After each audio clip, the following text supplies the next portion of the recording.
Catania è, dal punto di vista nazionale, presente a tutti i tavoli della Commissione ANCI Immigrazione. Io personalmente ho portato proprio il progetto Welcome to Catania a conoscenza della Commissione come progetto pilota al di fuori proprio del progetto SAI di cui siamo titolari da diversi anni.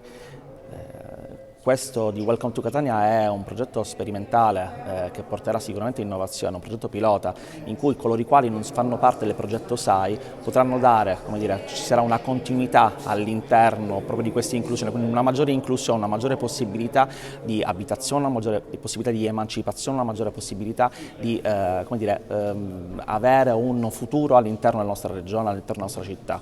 Il progetto si sviluppa su tre tematiche. Il primo è chiaramente quello di coloro i quali non riescono a terminare il progetto SAI, quindi sono fuori dal progetto SAI, quindi un'inclusione per coloro i quali sono fuori dal progetto SAI. Il secondo è relativo all'abitazione all'interno di nuclei familiari e il terzo invece è quello della co-housing, cioè di un'abitazione personale insieme chiaramente ad altri soggetti che hanno intrapreso questo percorso. Io mi auguro che come progetto pilota possa avere i frutti che speriamo. È un progetto finanziato con l'8 per 1000 del 2017, quindi non graverà sul bilancio comunale, ma è un finanziamento a parte. E su questo siamo bravi, anche perché il bilancio del Comune di Catania, come sappiamo, è sempre risicato e ha risorse limitate.